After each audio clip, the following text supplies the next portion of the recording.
Hi, everybody. I felt a bit bad there now, cutting Jason Mraz off when he was in full swing. That song is from Spotify, from an uplifting songs playlist.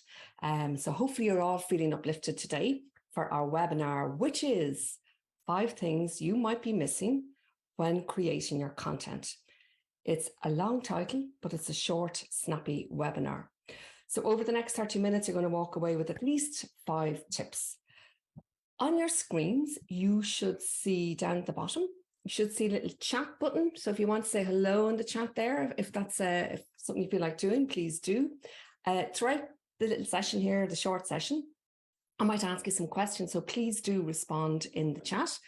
And beside that, you should see a little button saying Q&A. And that's for if you've got a question for us. Hi, Manoja. Nice to see you there. If you've got a question for us, ask us in the Q&A. So we'll stop probably about halfway through, a little bit further than halfway through, to see if there's any questions, or if there's any questions that are required to be answered immediately, I will probably take them then. So before we get stuck in, just to say to you, as the title implies, today is not about I suppose the absolutes that you do when creating your content. For example, knowing who's your audience, what's your purpose for them and for you, knowing how you're going to open, how you're going to close, how you're going to flow. Today is all about just things you might not be thinking about.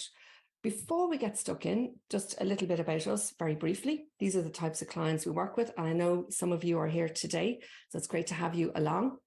And these webinars are invitation only for clients. And also there's a few people here who we call you friends of On Your Feet.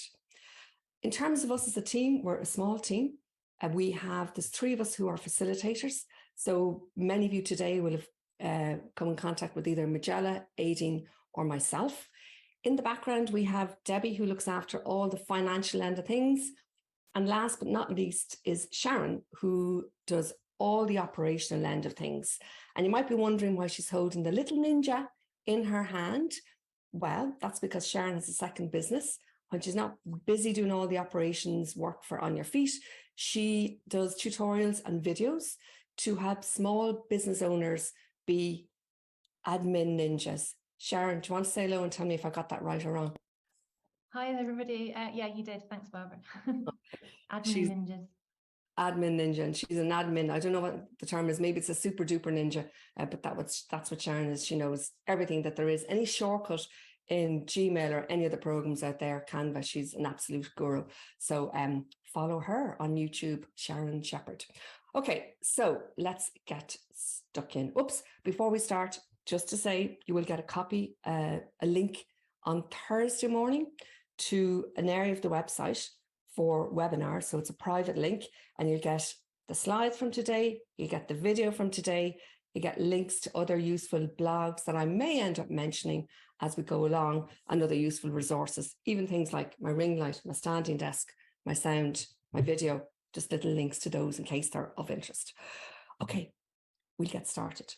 Our first tip today.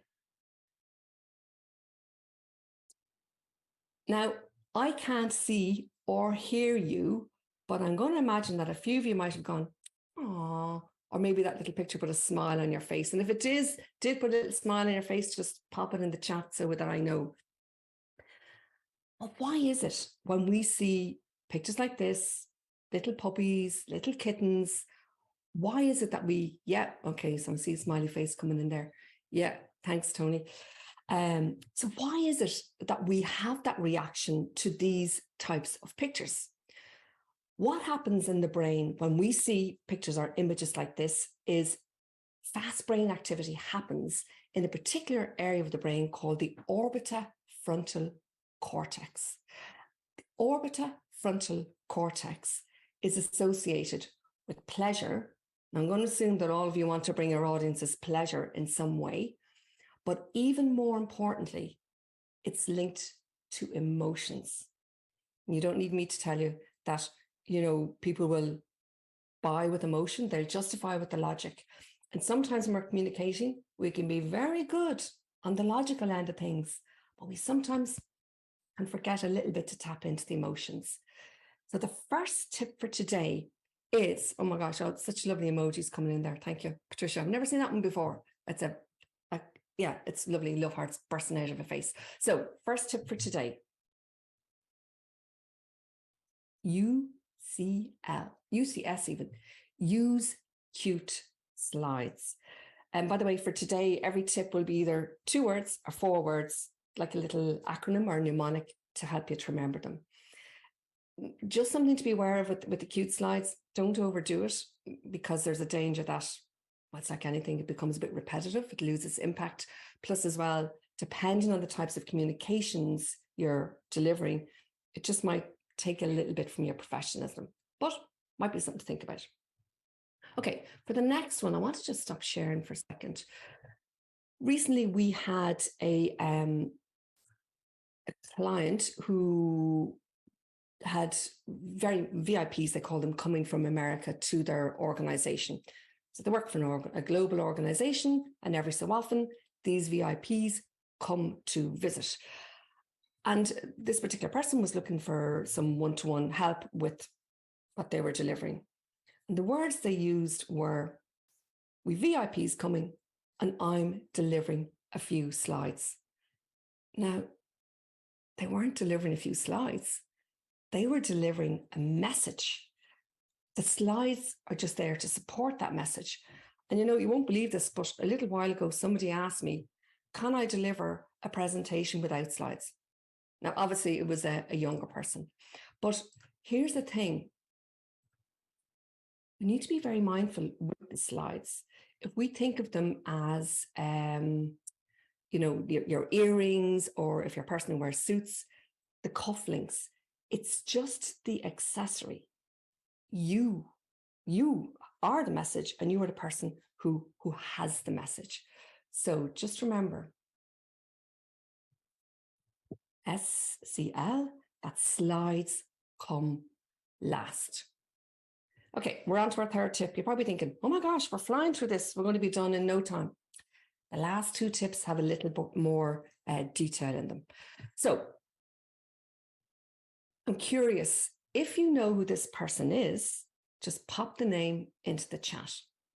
And while you're having a think, or while you're going into your memory banks, this person was quite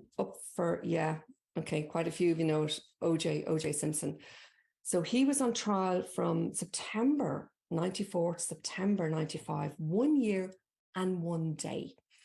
He was accused of murdering his wife and her friend. His defense lawyer was Johnny Cochran. And one of the key parts of the defense was, yes, Monica Byrne, we are showing our age if we know who OJ Simpson is. But anyway, one of the key parts of the defense was around a glove, which you can see OJ is attempting to put on there. And the thing was, the glove did not fit. In the closing argument, and became a very memorable phrase, in the closing arguments, Johnny Cochran said, if it doesn't fit, you must acquit. And those of you who remember the trial will remember that's exactly what happened. He was acquitted. So why am I telling you that? Using rhyme is one of the forms of rhetoric. So some of you might use alliteration, like wonderful week. Some of you might use onomatopoeia, like shattering, clattering, sprinkling. Some of you might use repetition. Some of you might use threes. There's lots of different forms of rhetoric. And by the way, there's a really nice blog on the website on rhetoric that I did a while ago. That's one of the links that's going to be on the page, the private page on Thursday. But here's the thing. I know myself, I never really used rhyme until about 8 years ago. So I'm going to suggest that you consider to use rhyme some of the time. Did you see what I just did there? Sorry, it's those little things that just make me ridiculously happy. So on our programs, if we're working with people and they ask about humor, one of the recommendations we'll say is, if in doubt, leave it out. So if you haven't been using rhyme, maybe consider use it some of the time. But again, don't overuse it, because it loses its novelty value then. So I'm just going to stop sharing for a second because I want to tell you a story and why that picture is there. So recently was about 3 weeks ago, went to London to visit our 2 daughters. They're both working in the UK now, in London, and living together, which is very nice for them. But when in London, you kind of got to go shopping. I went into Lululemon, and on the way into the changing room, the girl said to me, "What's your name?" And I said, "Barbara." She said, "I'm Phoebe. I'm going to be looking after you." What she did, and you saw it there in the picture, was really nice. Let me show you again. You can't quite see it, but there was actually let me try and do this for you. There was actually a little perspex screen stuck onto the door. So she was able to write my name on it. Such a small thing, but it made such a big difference. Rather than her shouting, "Are you okay in there for sizes, etc." She was able to say, "Barbara, do you need any help?" Small thing, big difference. Why am I showing you that? I'm showing you that because the next time I'm talking to a group and talking about the importance of using names, I'm going to use that slide. That's not why that's there today. That slide is there today to encourage you to bring more of your own personal stories, your personal self to your professional communications. And the really nice thing when you do that is you can use your own slides. For example, those of you who've been on previous webinars with us may have seen this slide. I will use it when I'm talking about being expressive. I'll sometimes use it when I'm talking about using your facials. This is my, God, he's so cute. He's actually 8 now and he's still unbelievably cute. He's my grandnephew. And that's my own photograph. So with a new group, I can be darn sure they've never seen that photograph before. It's just something unique. It's a little bit of a personal share. This one here is not one of mine. It belongs to a client and I have their permission to use it. They were going for promotion recently, and as part of their presentation, they used this slide. So they used the analogy that as a leader, that they would be at the back guiding the team, letting them do the work, taking the recognition, and so on and so on. So she built out the analogy, which was really, really super. And it obviously worked well because she got the role. Actually, what that organization did, and it was really clever, they got each of the people going for promotion to do, and I'm just going to pop it in here, actually, because some of you may never have come across this term before. They all had to do a pecha or pechachka presentation. If you've never heard of it, Google it. Not right now, though. Wait till after the webinar. And pecha was designed in Japan, and the idea being that you have 20 slides.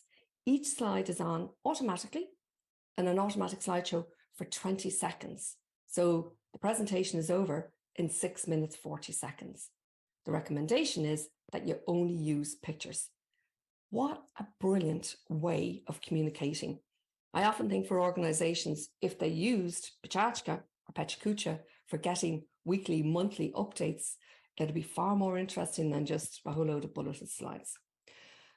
So you might be thinking, well, hold on a minute, Barbara, it's okay for you. You're a presentations trainer and you can do these kind of things, but I'm delivering serious information. Okay, here's what you can do.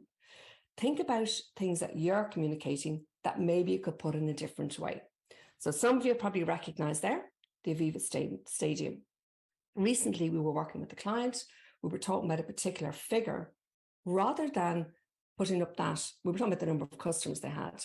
We said, if you were to take every single customer, oh no, hold on a sec. Oh, my bill didn't work. Okay. But if you were to take every single customer to the Aviva, you would have to go 46.4 times. So all I'm suggesting is think of information you're giving, how you could put it in a different way. You might say, yeah, but the people I'm dealing with don't care about rugby. Fine. I remember doing a session with a group in New York virtually. It had just been after the Super Bowl. I know nothing about Super Bowl. except they've got great ads. But I know Americans, even if they're not into it, they certainly know about it. I used an analogy of the number of people that the Super Bowl stadium that year held. All I'm suggesting is find ways to bring a bit of your personal self. This is our little dog. I've used him before for eye contact. Bart is his name, in case you're interested. So look for opportunities to bring your personal self into your professional communications.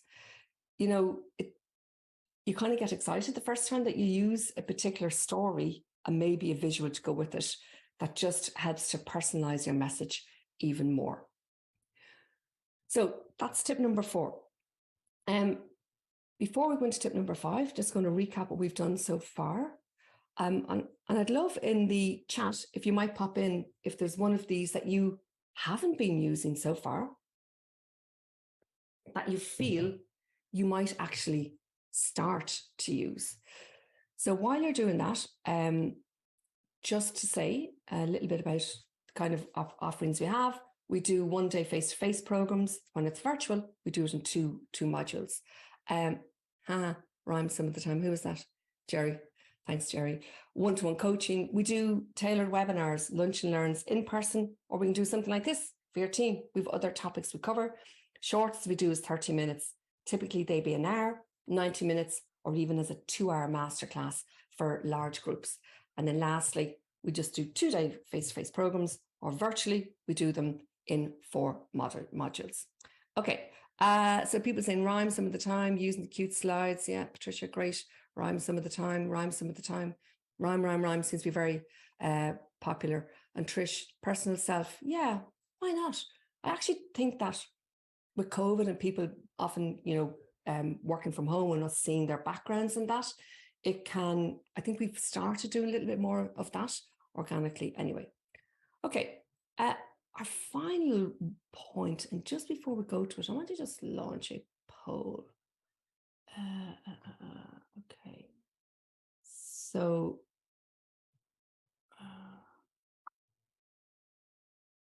all right. So I'm going to ask you a question. Do you find it a little bit more difficult to engage people virtually than you would face-to-face? Yes or no? Do you find it a bit more difficult to engage people virtually than you would face-to-face? Okay, so interesting. All right, I'll give you another second or two there.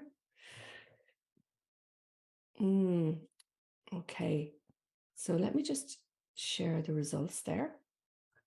So 86% of you saying yes, and 14% of you saying no. And here's another thing I'm curious about. I just want to ask you another question. Okay, I'm just curious in terms of virtual and hybrid. Okay, I'd love to know if you're communicating virtually in the workplace, yes or no, and if you're doing hybrid communications. Okay, so far, I have to say it's coming up that 100% of you are doing communicating virtually. Not quite as many doing the hybrid, but some of you saying that you'll be doing it in the future. So I'll give you another second there, and I'll just share the results with you. Okay, so let me just share then. Okay, interesting. 100% virtual. I think we all know it's definitely not going away. The hybrid, 67% currently, 14% saying no, and then 19% of it not yet, but will be in the future. Interesting, because obviously the hybrid itself brings some additional challenges. Okay, so here's the thing. We need to make a real effort to engage our audiences. So if you want to put out your phone there, actually, Sharon, will you pop in the chat then the Menti poll? So yeah, brilliant. Thanks, Sharon. So I'm curious, how do you currently engage your audience either virtual or face-to-face. So what do you do specifically to do that?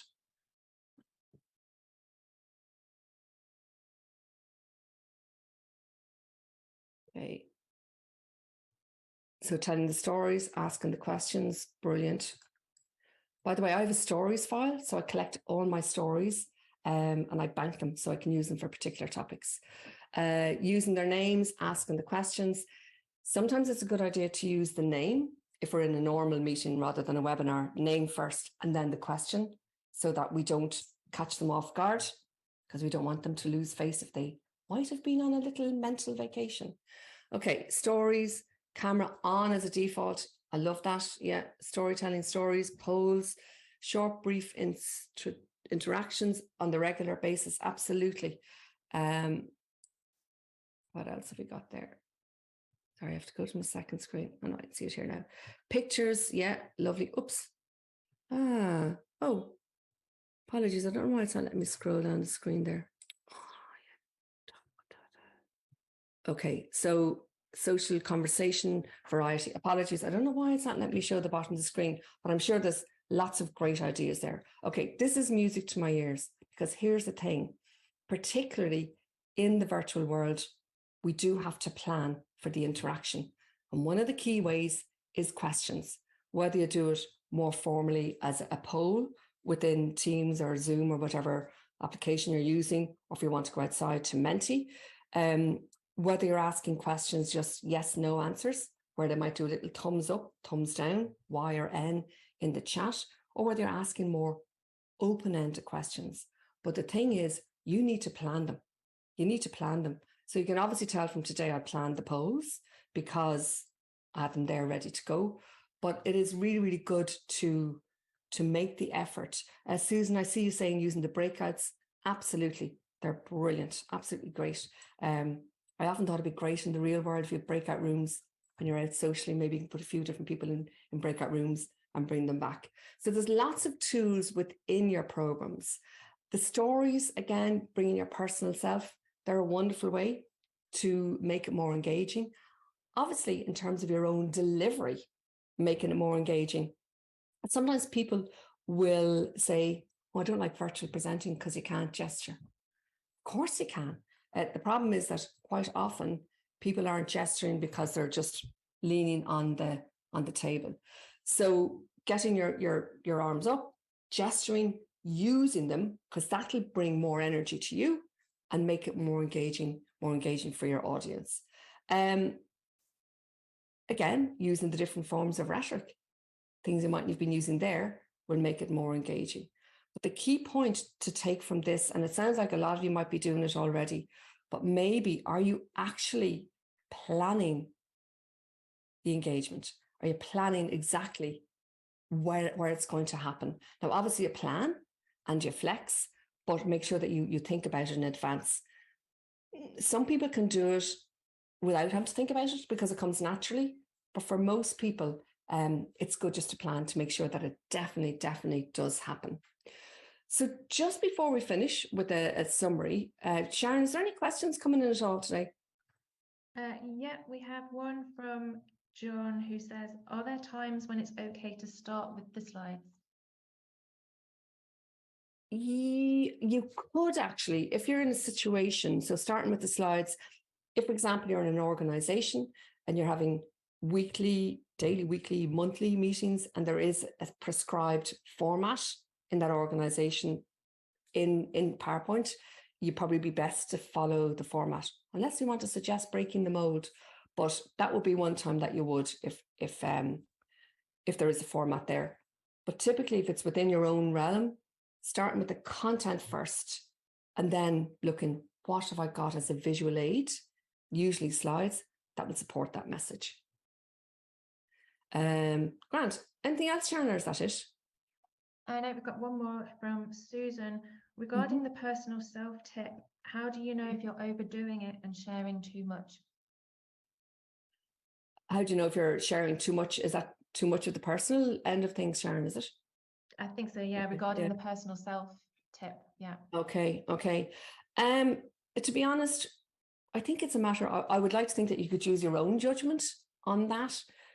If in doubt, I'm not going to say leave it out, but for this occasion, if in doubt, I'd ask maybe somebody else who might be attending that presentation, or somebody else who might be like the people attending that presentation, to get their input to see if what you're doing is appropriate, but not oversharing, but certainly including a certain amount.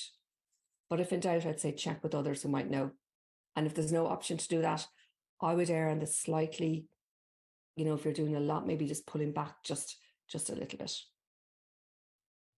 Okay, I think that's it. Is it Sharon for questions? Nothing else coming in? No, there's nothing else, no. Very quiet bunch today. Okay, so just to conclude, there are 5 tips. Use the cute slides, UCL, SCL, the slides come last, use rhyme some of the time, which I think is quite popular. Bring your personal self and plan for the engagement, because sometimes you get caught up in the moment. It mightn't actually happen. So just to finish, yes, you might try all 5 of them, but I'd recommend do pick one, try one, implement it, and you will be a superstar. Thanks for attending. Don't forget, in 2 days' time, you're going to get the link. There will be a questionnaire after this automatically when you leave the webinar, and we'd love to get your feedback. Good, bad, suggestive, indifference. Thanks a million. Take care. Bye-bye.